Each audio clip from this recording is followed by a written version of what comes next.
how somebody put it. They said, think of it this way. It is returning the gaze to God, for God is looking upon you with eyes of love and adoration and acceptance. And when we come, we still ourselves and we look eye to eye and commune with God. Isn't that deep and touching? And that is the prayer that Paul first makes, is that these would be people who, instead of parrots, who just know things that they've heard and know how to say them, that they have experienced the love and the joy that God gives personally. For it is when you experience that you are able to share that and that you're able to minister that. That is his first prayer. The second is that he prays that they would know their calling. Isn't it interesting how much time Paul spends reminding and building up and encouraging the people of Ephesus, and instead of saying, you're a worthless bunch of people who deserve only damnation, and it's a good thing that God was in a good mood one day, and that you better live in fear that he never changes his mind, or else. Instead, he speaks of the ever-abiding presence and love of God, that we should know that, and that we should receive that and accept that as our calling, and to begin to share that into the world. The world doesn't need any more referees. The world doesn't need any more accountants or spiritual accountants or spiritual policemen. The world needs sons and daughters of God who come forth and say, I have received the grace of God, and you can too. I continue to go back to the story of where someone has just said the Christian life is simply one beggar telling another beggar where they found bread. And guess what? There's plenty for everyone. Let us be joyful and abundant in knowing our calling.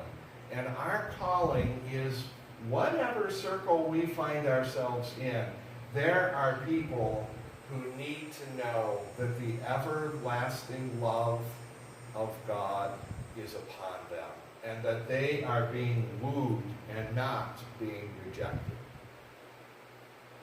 So many churches are viewed as places with closed doors, where you have to try to earn your way in and to reach a certain level of acceptance.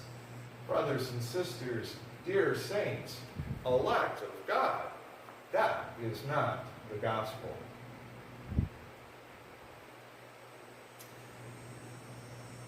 Paul prays that the people of Ephesus would also know of God's riches.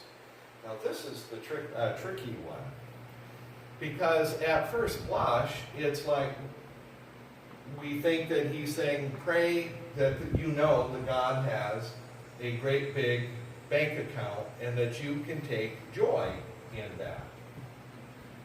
And there's truth to that. But that isn't what he's praying for here. Instead, he's praying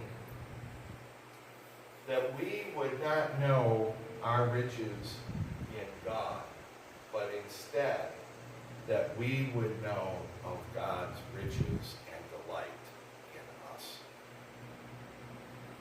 Have you ever considered the fact that God delights in you? Truly delights in you? And says, look at my creation. I'm proud. I love. And I'm at work in this person's life.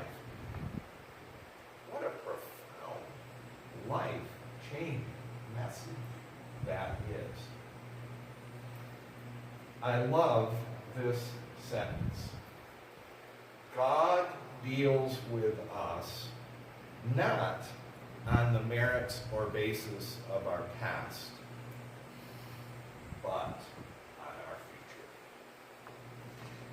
Have you ever met someone and they continue to identify you by something you did 30, 40, 50 years ago? Oh, here comes Stinky. That one time that you came to school with mud 50 years ago, we never let you forget it. That isn't how God looks at us when we come. Say, Marty, that's just too good to be true. Can you give me an example? I'll give you two. Gideon, Old Testament. Story of Gideon.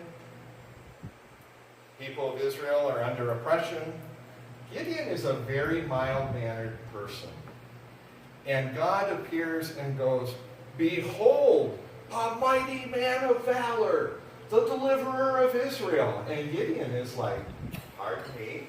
He's looking behind him like, who could he possibly be talking to? Gideon is so uncertain that you may be familiar with the story. He puts God to a test. All right, I'm going to put a fleece out. You have the ground be wet and the fleece be dry. And another test, you have the fleece be dry and the ground be wet. Both happen. Gideon goes, uh-oh, I guess he's serious about this. And he steps forward. And guess what? He becomes the mighty man of valor that God called him to be. In the New Testament, we have Peter. Peter is a wonderful source because he's one of those individuals that generally, if it could be done wrong, he did it wrong. He just opened his mouth before he engaged his brain quite often, and he would just do things. And he wasn't even a very good swordsman. When he tried to kill somebody, he only got a part of their ear.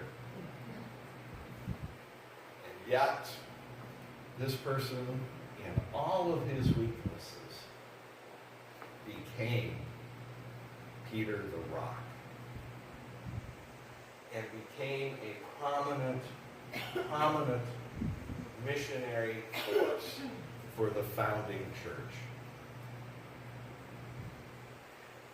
God didn't look at his past and see a fisherman or see his foibles of where he even had to say to Peter at one time, "Get thee behind me, Satan."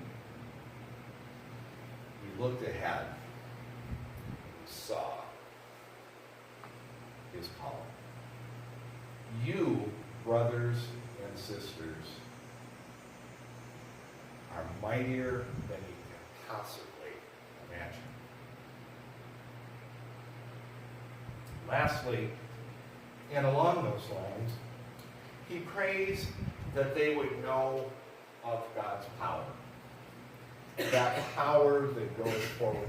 That we don't have to roll up our sleeves and do this not by our might but by God's Spirit is how we go forward. And that we can rest and be free from worry in knowing that God is at work in our lives and that our call is to just be faithful. Noah preached for 120 years.